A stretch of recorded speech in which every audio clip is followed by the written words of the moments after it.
Charlie Handelman declares, "For me, your most special moment on disc is Svolgerò divino raggio from Polluto from La Scala with Callis. Your fearless attack, attacca intrepida, and what you do with the vowel e in the word prenderò give me spinal chills, cioè brividi. Were you trying to do something special to make a special effect, or were you simply in glorious voice that day?" No, was one night in Polluto that I remember. I don't know if it was in the theater that night. Was Speaking it, to Bob. I don't know, was it the fourth performance that in this area is right in the end one I see, but during the area, you know, it was Donizetti. Donizetti is ammette le puntature. I put the 3 IC. This was a very interesting night for me also. Donizetti accepted interpolations. Was it the fourth performance that is... That I sang with the Ginger. Ah! Yes, and then there was the first night that I put my first D up in the end of the concertato. That is, some people remember. In the end of the ensemble, he interpolated for the first full time. D, full D, not small D, full. Not false. I don't. For no, you. After I must ask you a question.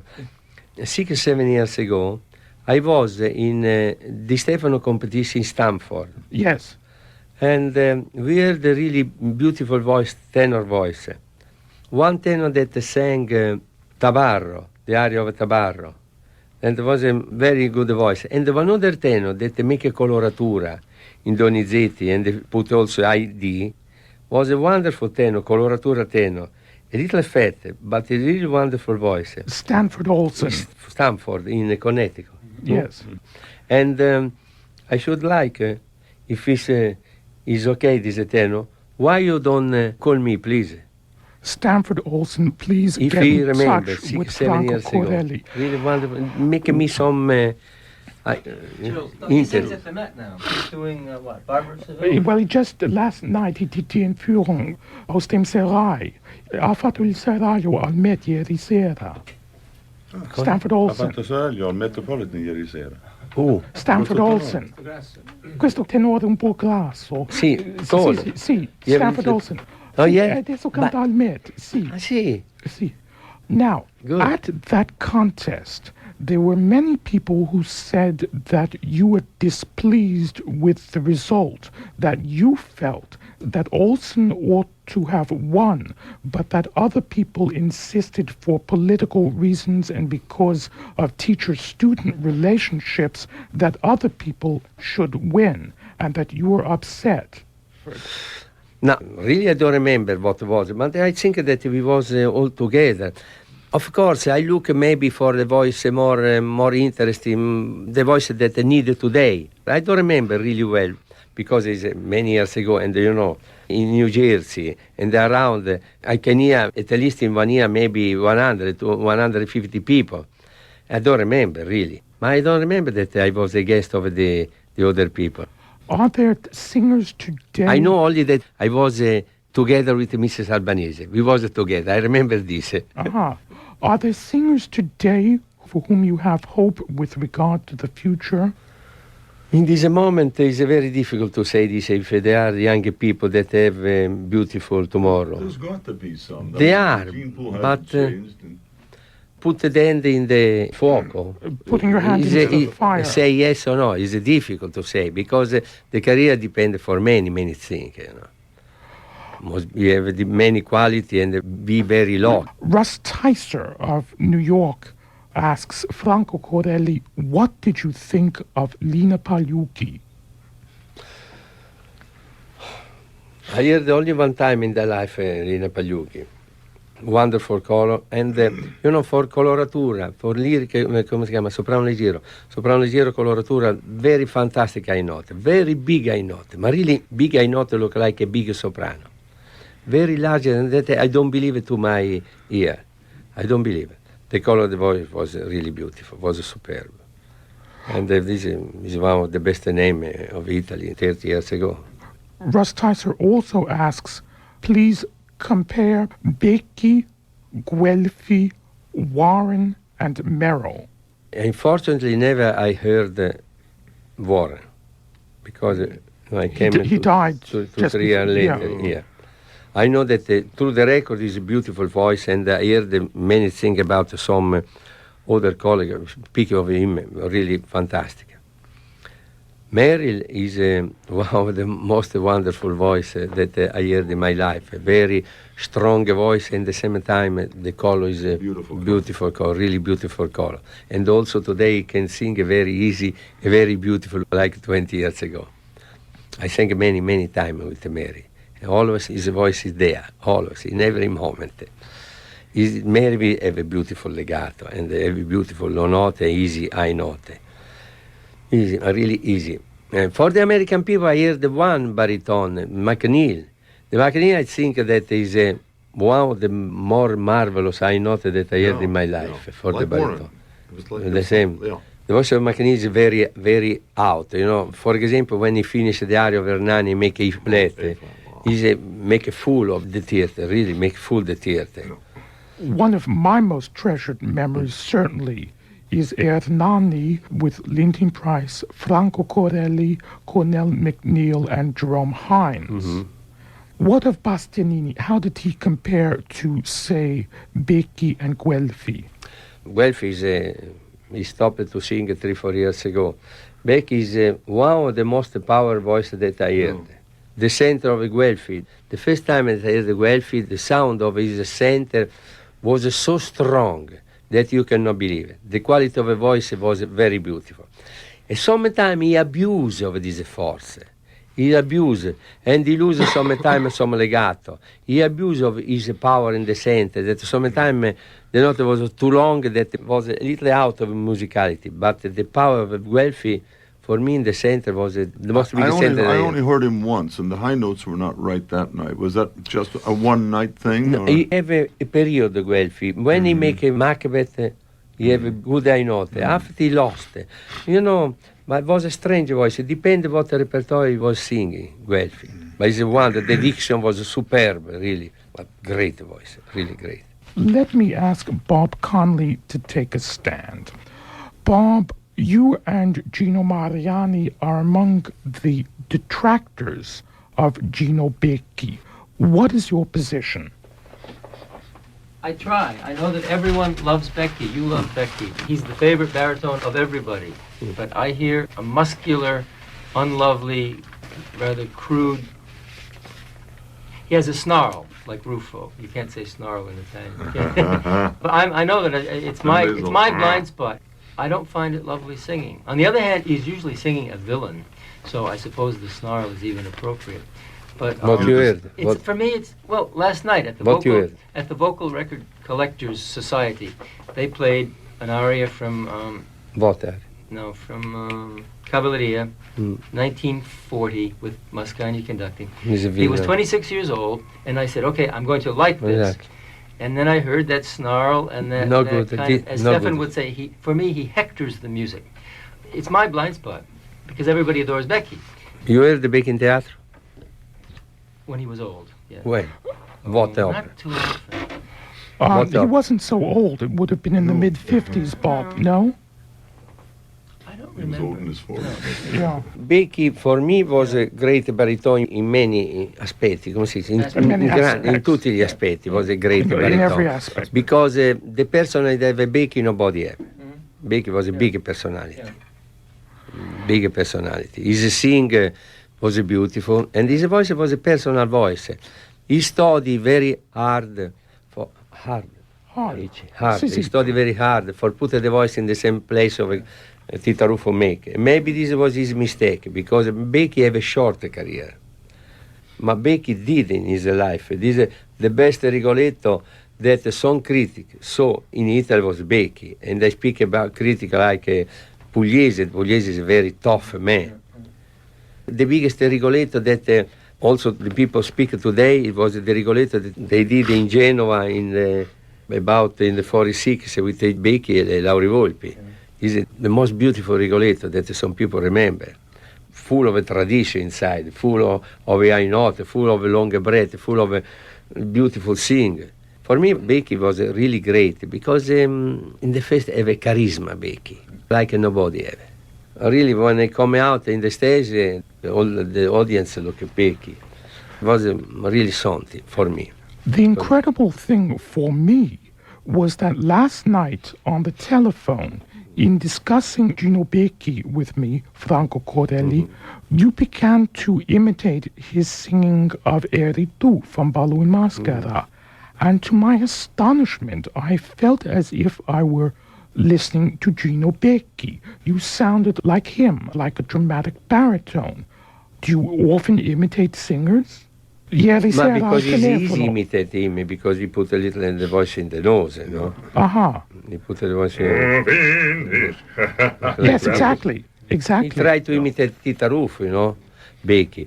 But the voice of Becchi was, Caruso, Tita Ruffo. Tita Ruffo is a big power, was strong of a Becchi, for what the people say. But Rufo, I spent one morning with him. He said that when he first heard Becky said, Maestro, I hope you noticed, I've studied your recordings, I've tried to do everything exactly like you did. And he says, yes, you have admirably copied all my defects and none of my good points. In other words, everybody in those days was trying to copy Tito Rufo's nasal sound. Lawrence Tibbett did it. Go back and listen to his recordings. Nelson Eddy did it. Go back and listen to his recordings. They were all influenced by Tito Rufo.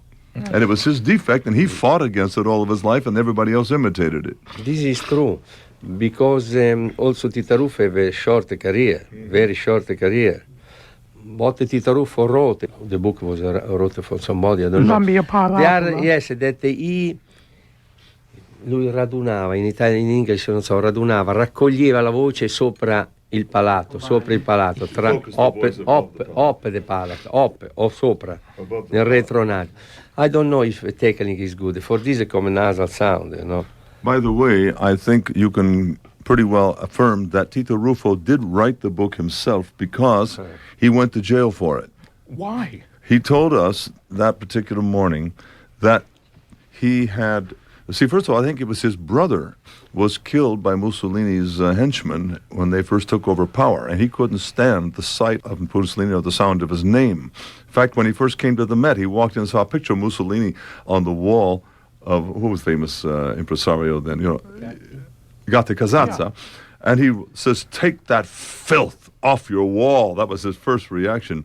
Well, he told us that after the book was sent to the publisher, that he had a visit from some government people. A couple of tough guys walked in and said, Mr. Rufo, we would like to make a suggestion that you write one more chapter in your book. And he said, what would that be? Well, we think it'd be nice if you'd say something pleasant about Il Duce.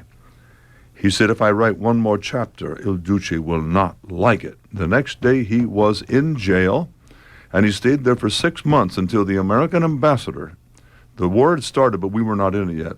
The American ambassador went to Il Duce and said, what would it look like in the history books that Tito Rufo, the greatest baritone of all time, who was then suffering from a heart condition, what it looked like if he died in Mussolini's prisons?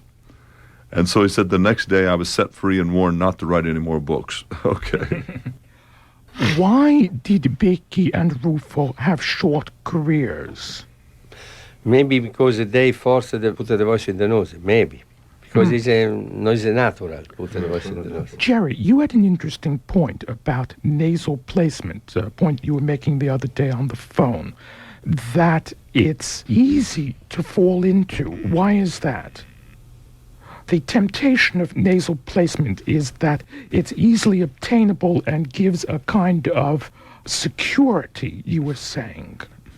Now, give me that again. I didn't quite get that. Yes, the other day Yeah. on the phone, Yeah. you were telling me that you suspect that many singers use placement here, nasal placement, because it's easy to latch onto, and the singer feels secure with it. Of all the placements, it's the easiest No, to I think grab we were hold of. weren't we discussing the passaggio? I don't think so. I have some interesting thoughts, but when we talk technique, I'd like to talk about it. Okay. Franco Corelli, do you feel disposed at this moment to imitate Gino Becchi sing Eri tu? Very easy. Maybe Dodi would do it for us. Yeah, it's true. I want to raccontare. Okay, let me tell No, you. I won't finish one thing It about. was thrilling. No, listen. Tell me, want to tell us. I should like raccontare, come dice. To recount. Tell one story of Becky per far capire quale carisma, disse Stefano. Try to translate what I Yes, say. Io he's voglio trying raccontare to give you un some idea aneddoto. of the charisma. È successo alla Scala di Milano e solamente per far capire quale carisma aveva Becky. Nel 1900, about 51-52, la Scala di Milano ha aperto con Trovatore. In 51 or 52, Scala opened with Trovatore, Con Trovatore. Direttore era De Sabata. directed by De Sabata. Il tenore I don't remember the tenor. Really I don't remember. But I remember that the baritone was Becky. Becky beginning the aria, the famous aria of the third act, second, third act. No? And he sang the aria until he stayed for arrive La tempesta, the Yeah. aria, famous G, no? Becky sang the first page very beautiful. When arrived to the G, he crack. But he crack really bad man. But very strongly, not he make a simple mistake. No, it wasn't just a simple He crack. It was a crack. great big one, like the high California earthquake. Go ahead. The state guy Becky- is crack. Alzato la mano, He raised his hand. and to the maestro say, Maestro, please repeat. Say this to the Sabbath in one prima of the Scala. De Sabata was La Scala's foremost conductor. My God, was the big director the Sabbath. The public non respirava, non si sentiva niente. The public didn't breathe. Becky repeated the aria. In the same point, he cracked another time. He say, Pardon, Maestro, we must go on. No, people say nothing. And the performance say, no, if it happen with another baritone, si casca il teatro, fischi, grida, urla, boo. The theater would fall down with whistles and shouts and boos. They understood the Becky, because Becky was somebody, was one force. Era una forza Becky, vocali e vocalmente. È stato accettato e nessuno ha detto niente. È una prima alla Scala che cade il teatro quando succede un qualche cosa di minimo, di piccolissimo. La Scala's theater, where the whole theater comes unglued if one little thing goes wrong, but no one said a thing. Yesterday on the phone, you were talking about the combination of Gigli, Caniglia, and Becky, and how Becky outshone the others. In that epoch, I told you that Gigli was the king of the tenor, and Caniglia was a great soprano, the best soprano, the strong Verdian soprano. And this trio went in all theater in Europe for make a ball in maschera. And they play ball in maschera, don't know many times around the Europe.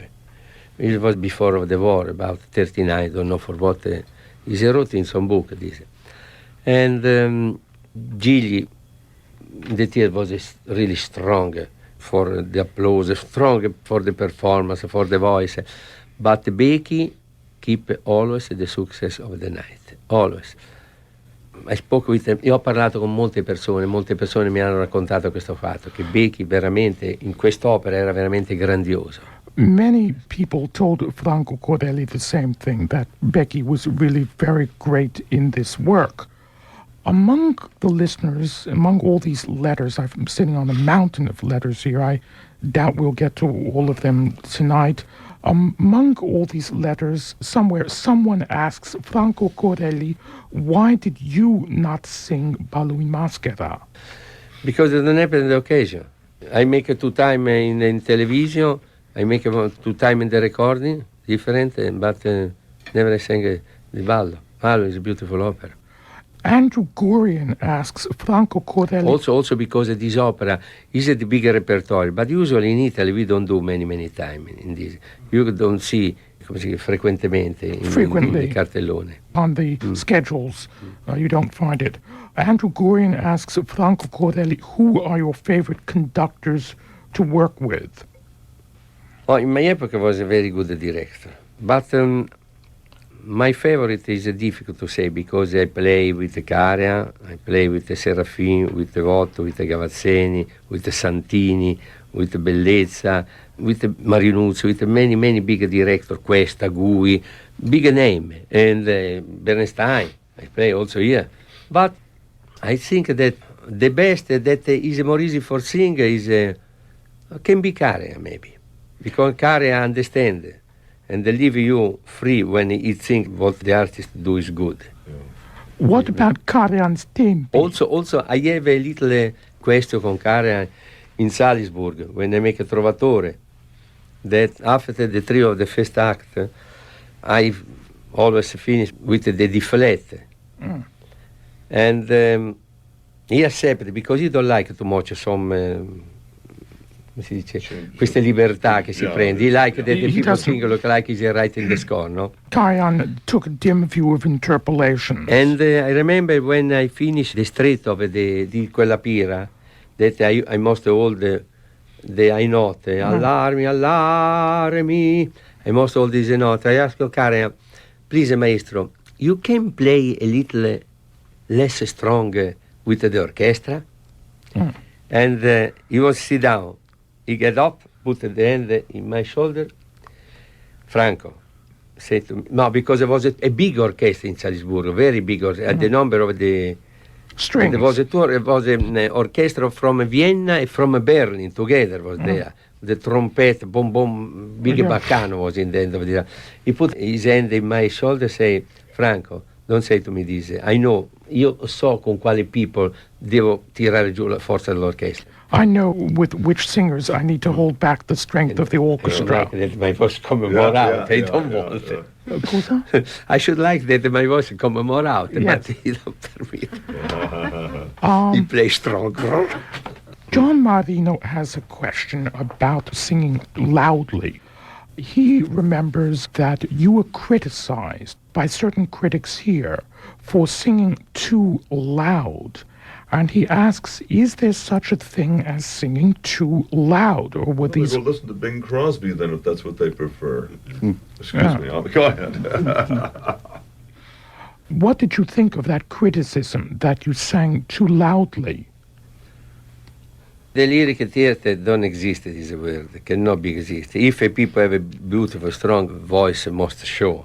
It's stupid if you retain in the just a moment when you can must sing soft. John, but, too loud means sometimes. What does he want? Valletti singing Tristan or what? I mean, what are we talking about? No, he likes loud singing. Many times sing too loud can be that the singer push too much and the voice don't come so beautiful. Can be this, if I will be sincere. John Marino asks this.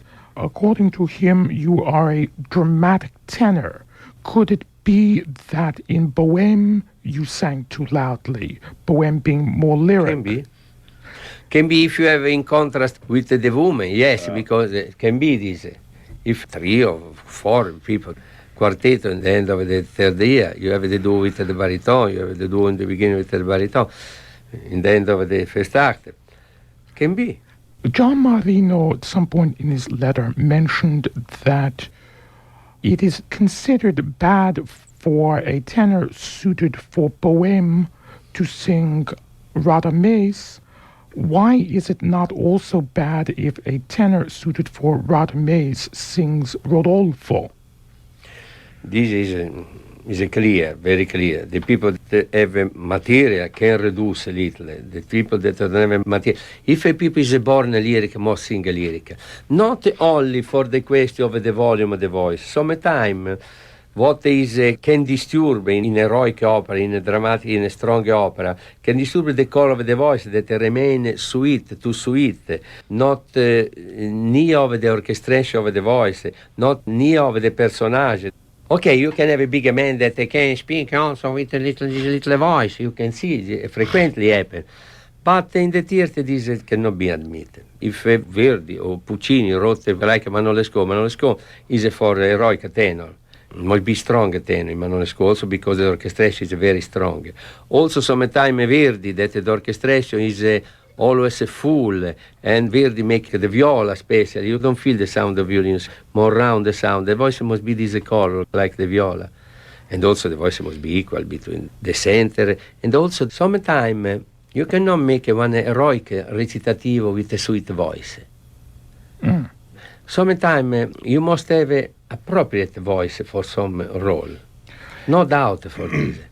Now, Grace Bumbry on this program mentioned that if another singer was not able to produce as much volume as she could, she said that she would not hold back her volume for anyone. What is your position? What I think? Yes, Bumbry said further, the others would not do it for me, and I would not do it for them. Ma this no is una soluzione, non make clear questo qui, perché se la Bambri ha una frase bella, piacevole, lei deve tirar fuori la sua voce, non può ridurre la sua voce, è chiaro questo. He agrees that if Bumbry is able to sing a phrase beautifully, she should let it all hang out, not hold back her voice. It would be very simple just to make this example. I'm 6'6". Does that mean because everybody else is short, I should walk on my knees all the time? And that's the same thing right there. Now, Bumbry also told us, Franco Corelli, that she always measured her voice against yours. For her, you were the greatest tenor. And in terms of volume of voice, she always aspired to have what you did in terms of power. And she went on about you with great admiration and enthusiasm. Thank you, Bumbry. In any event, on the subject of conductors, Karajan, particularly in his later years, adopted eccentrically slow tempi. But Camados Trovatores, I don't think his tempi were so unusual. You found the tempi acceptable. I don't found it much different. What about the tempi of Bernstein in the Cavalleria that you did? So large that you cannot believe. So broad, Very yes. large. The Yes. same. Was almost the same. Yes, It's what, very did you, large. what did you think of that, of his tempi? Of course, in Cavalleria was a little heavy. Of course, sing Cavalleria, especially the Siciliana. But in the end, was good. Bernstein claimed that he adopted those broad tempi because of a recording of Cavalleria made by Mascagni, also with slow tempi. What Bernstein apparently did not know was that there exists a record played here, a pirate record, of Mascagni conducting Cavalleria in a live performance in Holland with Antonio Melandri as Turitu and Lina Brunaraza as Santuzza. And in that recording, Mascagni's tempi are very different and somewhat more conventional. So it's hard to say which tempi Mascagni really favored. When Mascagni make the recording, he was sick. The people keep up him and put in the podium. He was sick, He cannot walk. But I think, I don't know. I think that what sang with Bruna Raisa was good. Did you ever hear Bruna Raza Yes. yourself? No, No, I heard no. in the recording. Yes, the recording was made in 1940, 2 years before 1938. Bruna Raza, Melandri, and Mascagni presented Cavalleria in Holland, and the tempi there are very different in that performance. So, More usual. yes, Exactly. Yes. Are there conductors you did not like, asks Andrew Gurian. Usually, I don't have a big discussion. Yes, in Verona. This yes, I speak about the 60s, when I sang Carmen in Verona. That was a direttore Jugoslavo, credo. I don't remember, or Czechoslovako. Even keep out some design orchestral, un disegno orchestrale in the area of the La Fleur. This director make the time double of che usualmente si canta. So large that I cannot sing this way. And make a discussion. The director, unfortunately, went out. But usually I don't have a problem with the people. You objected to the directors, the Italians say you protested him and they replaced him. Unfortunately, yes, because Yes. never I happen in my life. But usually I don't have a problem with the director. Never. Andrew Gurian mentions that a few years ago, listeners to this program were asked to vote on whether or not, on balance, they approved of the Met today. 2/3 of them disapproved. Where do you stand? Beh, credo che sia giusto. I am agree with these people. You're not talking about balance of sound now. You're No. This was a poll that we took. Also the balance of sound can happen today.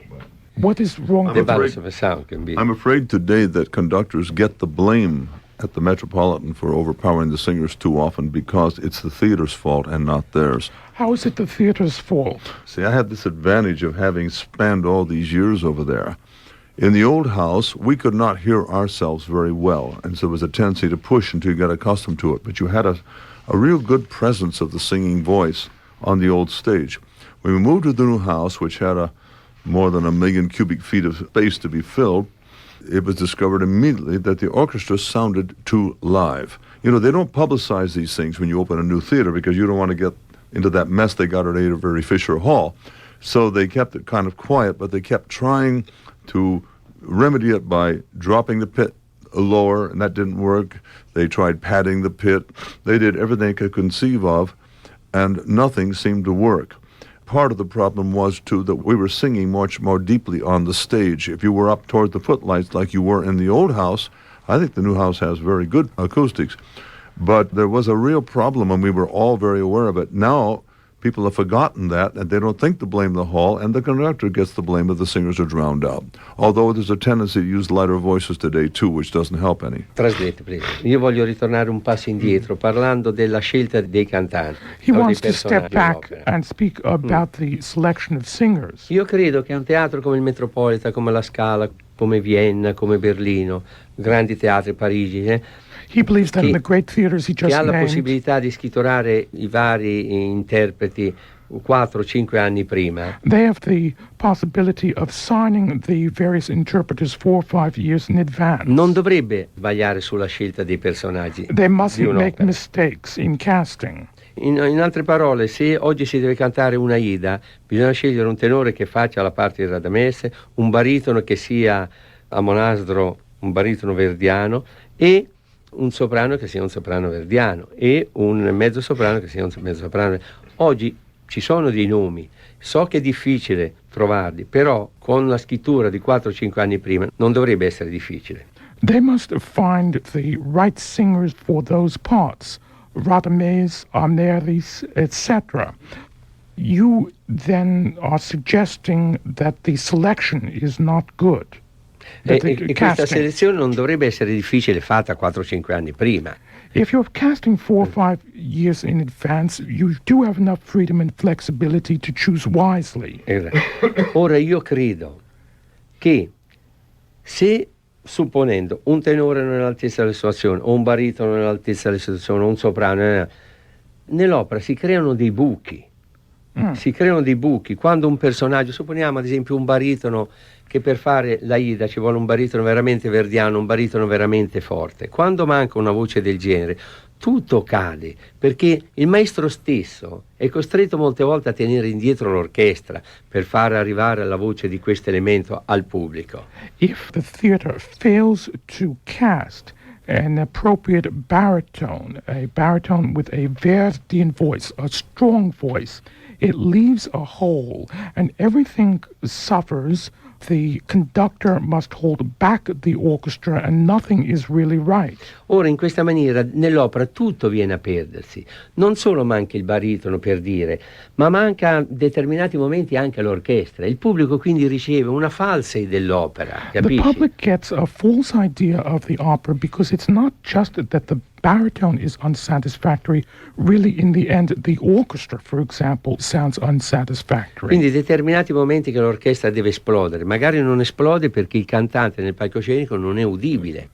The orchestra at Questo- certain moments must explode, but that's simply not possible if doing so would render a certain singer inaudible.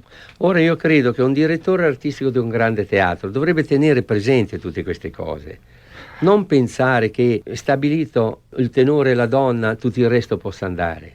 The head of great theater must bear this in mind and understand that it's insufficient, for example, to choose a good soprano and tenor and let the rest of the pieces fall where they may. Perché l'Aida è fatta da 5 personaggi grandi, da tenore, donna, mezzosoprano, baritono e basso. Aida Tutti devono essere. has 5 protagonists. He named them. Il basso verdiano nella Ida deve essere un basso veramente con una voce eccezionale. And the bass, for example, must have a true Verdian voice. Perché non è possibile avere dei bassi così. Non verdiani in un'opera come la Ida, non è possibile. L'opera perde. La Ida deve ormai, per una vecchia nostra tradizione, le voci devono essere quelle che abbiamo ascoltato e quello che ci hanno tramandato i grandi artisti, i grandi maestri, e i libri ne parlano. The opera suffers if the bass, for instance, lacks a real Verdian voice. The voice should be consistent with what we've learned to expect from tradition. E io ricordo una cosa, che un grande romagnolo, che era un grande impresario, diceva: se in un tavolo sorretto da 4 gambe tu ne togli una, quel tavolo cade, e cadendo il tavolo come cade tutta la performance. A Roman impresario once compared a performance to a table with 4 legs. If one of the legs is taken away, the table falls. Look like the night, if so, wow, the biggest noise good, boom, tutto lo spettacolo cade. What is it to have a real Verdian voice? Una voce verdiana è quello che Verdi richiede: una voce possente, una voce armoniosa, una voce con degli armonici, una voce piacevole, un organo, se un po' il basso, un organo di voce, non una voce dry, una voce pastosa, una voce che dia la sensazione della voce del vero basso, come noi premiamo il tasto in ottava bassa di un organo, che esce quel suono. In the case of a bass, the voice must be pastosa, as it were, rich in pasta. Also harmonically rich and powerful. Sì, una voce tipo organo, che ci abbia quegli armonici come l'organo. A voice with the harmonics of an organ. Questa voce che esce proprio, diciamo, dal chest del basso, perché il basso, insomma, deve avere la voce dove va messa, ecco. The voice must come from the chest. It mustn't be dry. Non ammetto un basso che canta da baritono. He cannot per me accept a bass who really sings like a baritone. Il basso deve avere una voce caratteristica proprio, piacevole nel vero senso della parola. There are so many young baritones who never learn how to sing their high notes, so they call themselves basso cantantes, and they're not. And you get a great deal of that. Do some examples suggest themselves? Well, I'm not going to go around stepping on toes. That's not my forte. But I'll tell you this, that in my opinion, over the years, who the real bassos have been, not the ones who weren't. But starting way back, if you go back to Mardones and people like this, then you come up to Ezio Pinza. You have Siepi. Pinza had a slight baritonish quality sometimes, but it was a full, rich sound, but it was still a cantante. And then you had Siepi, you had Gioiotti, you have Popliška. And these are real basso cantantes. Russ Teiser heard that Gino Becchi experimented with putting iodine on his vocal cords, and that you, Franco Corelli, tried to do the same thing. You know, I think, because I speak not many times, but several times with Becchi, and I found him a very, very preparato, come si dice? Prepared, very clever man, very quickly man, really smart man. And I found he was speaking really ad hoc, come si dice, appropriatamente, come si dice, ad hoc means aptly or appropriately. Yeah. But you know, Becchi was the man. I think he wanted too much from his voice. He wanted too much. He should try more of the usual. And for him, the 100% was enough. He wanted 110. And he used too much his throat. He forced too much his throat. I heard that when Becchi sang the famous Rigoletto, some note was almost long, 18 seconds. And there was a big duo between Lauri Volpi and Becchi. But you know, in that epoch, I think 1940-45 was... the tradition exists. Before Becchi was a great baritone. They cannot cancel the tradition. In America don't arrive too much the Italian tradition. But also now in the Italian tradition, in this moment, felt a little in Italy. Jerry. You did not have your question answered I believe. Yeah. And being a chemist by nature, I mean, I was originally a chemist. When you mention iodine, it brings to my mind this stuff that makes these beautiful purple fumes. Yes. And it opens a whole door. Now, as a chemist and an opera singer, I had the tendency to be experimental-minded. Now, I remember at one time, again, that our dear mutual friend, Dr. Leo P. Reckford, I was going through a period when I was getting a scratch in the voice, which I thought was a dryness. So Reckford made the suggestion. He said, take a few drops of iodine in water. There was a special concoction of iodine that wouldn't be too irritating, and drink it down. It will cause more profuse moisture in the mucous tissues. Now, Bakey might have been aware of something like this. It may be not that he was just dropping it on the cords, unless it was a very dilute solution, but iodine does produce a little more moisture. As it turned out, it wasn't iodine I needed, it was a change in technique, because I was fatiguing the voice and getting the scratch from that. And quite possibly Bakey, at the end of his career, perhaps one of his problems of the voice beginning to misbehave was a feeling of dryness and scratchiness, and somebody back there knew about the value of iodine. It brings up this whole basic question. We singers are constantly traveling to strange cities, and in those cities you have no assurance that there is a doctor, a phoniatric, it's a funny term, but it's what it means, a person who studies vocal dysfunction in singers in particular. There's no guarantee you're going to find a great phoniatric in that town who knows anything about opera singers at all. And you can get some of the dumbest analyses of your problems from some of these people, and pretty soon you're pretty much on your own. You've got a problem, you've got to get by it. You know that certain doctors have given you certain things. Delmonico carried around what was called the Delmonico cocktail. Reckford used it all the time and loved it, and I use it. I still have a bottle of the Delmonico cocktail in my bathroom right now. It's Sedo Calcio. You must know Sedo Calcio. What is Sedo Calcio? Heavens knows what it is. I haven't even, it's such fine print, I'd have to get a microscope out to read and see what on earth was in it. But it does reduce swelling on the cords very, very quickly. I mean, within seconds, and sharpens up the cords. There are various things that singers have tried, using oil on the cords, for example. The old problem was using mineral oil, which didn't absorb, and it would pile up in the lungs. Now, of course, they use almond oil or something like this, which will absorb. Now, Russ Tyser heard, Franco Corelli, that you experimented with iodine and got into serious trouble as a result. Sometimes, yes. What happened? I don't know what happened, but you know what you say. Ho sentito che tu hai, come lui, hai sperimentato lo iodio. Ma io non ho usato, he never used it. iodine, never I did. Now, City Sounds Opera... rather harsh to me. Yeah. The chords. City Opera today sings on cortisone. A lot of American singers are using cortisone. I was once, before I performed at Merkin Concert Hall in New York City, I was once suffering horrendously from allergies.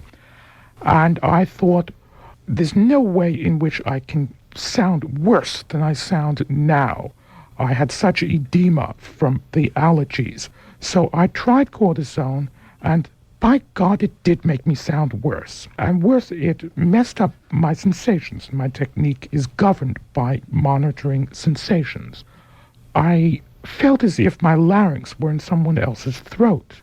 It was the most unnatural experience, and yet a bass, very brilliant bass, someone who may join us on the show at some point, Michael Burt, who's singing all over creation these days, particularly in Europe, specializing in Wagner, makes heavy use of cortisone drugs and has done so for many years with no ill effects. He too suffers from allergies and claims that for him there is no other way.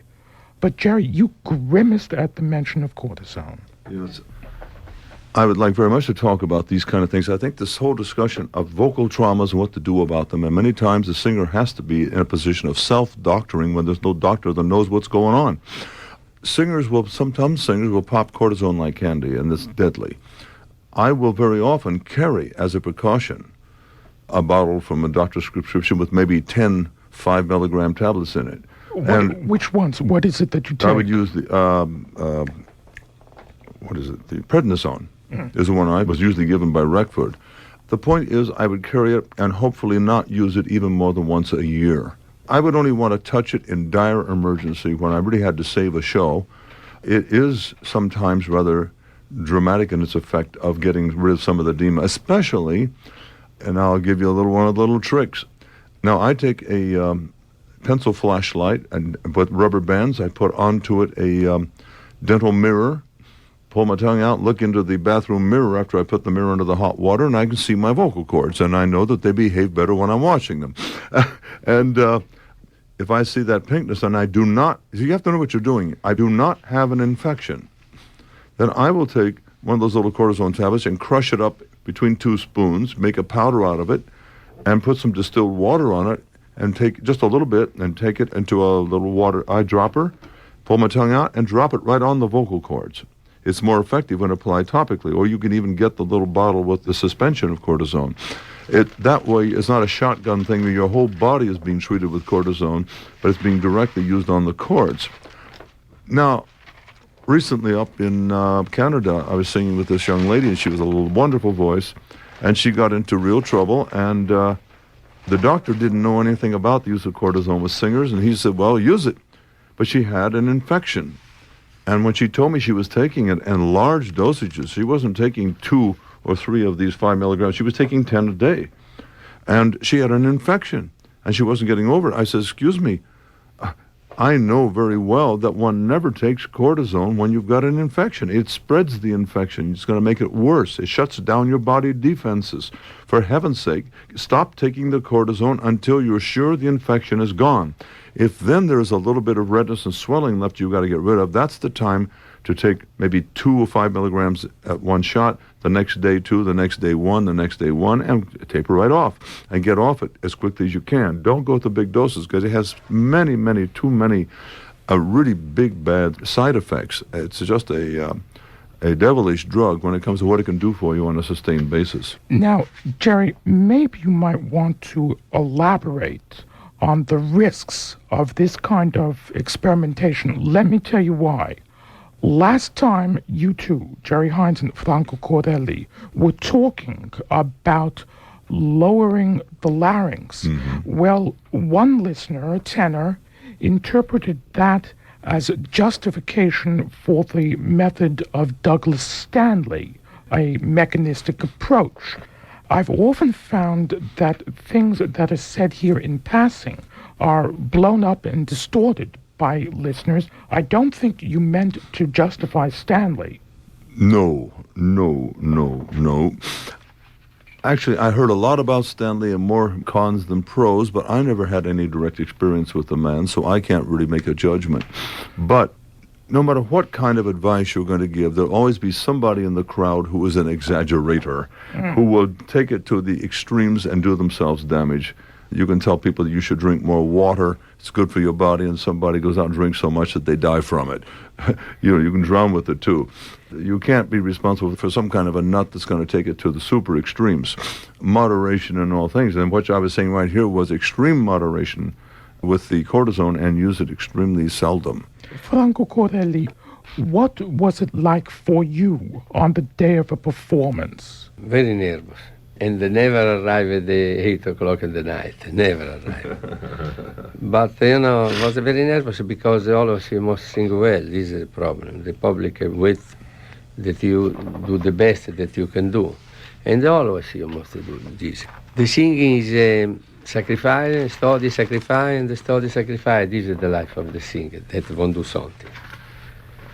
Dodi, Well, do you have any comments on this very subject of singer self-doctoring? I met once, was it Enzo Sordello, who carried a whole suitcase of medication with him, an entire suitcase. And he was very, very nervous all the time about picking up bugs in hotels and about eating in restaurants. He used to cook in his own home.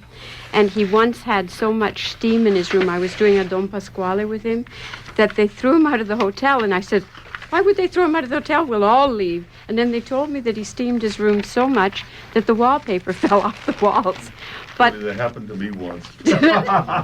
oh, But Enzo knew how to get rid of something. I mean, he knew. We all made fun of him, but if he got anything, he was able to sing. In that magic bag of his, he had everything. Okay, you found the letter yet? Yes, thanks. Barry Presser of, I believe, Great Neck, yes, Flushing, declares, I can attribute my beginnings as an opera fanatic to a Met Saturday broadcast of Turandot with Nielsen Corelli in Albanese, February 24th, 1962. Although I'd experienced some opera before that date, it was the combination of these three artists that turned me into the enthusiast I became. Even if Corelli never appears again, he has left his followers with so many outstanding memories that his place in opera lore remains assured. I have a question for Signor Corelli. Although he stated that he rarely goes to the opera now because he finds the experience painful, he is probably aware of the shift towards stage direction and away from singing that has characterized recent opera productions at the Met and elsewhere. I wonder if he has any opinions about this change in emphasis, and if he experienced in his own career any serious problems with stage directors which he would like to discuss. He looked so convincing always in his roles that such problems would seem unlikely, but who knows? No, non credo, no. No, he didn't. No. When you have a good director of stage, the director not only one idea, but if you don't like one thing, they are ready for change. They don't have only one idea. They must have many ideas, no? If they replace it right away. Have you seen many experimental productions of operas, many, so to speak, far out or extreme productions? No, non ho visto niente di estremo. È stato sempre una cosa di comune amministrazione, sempre la solita maniera di produrre allestimenti. Non ho visto cose estreme mai. He himself has not been to productions of an extreme or modernized nature. I have a feeling that the problem goes much deeper. I don't like some of these things I see. If you take, for example, something that is produced in the abstract visually, and the music is anything but abstract, they don't make sense. It would seem to me that the problem is really caused because we do not have a lot of new repertoire being written today that is very popular with the public. I mean, really popular.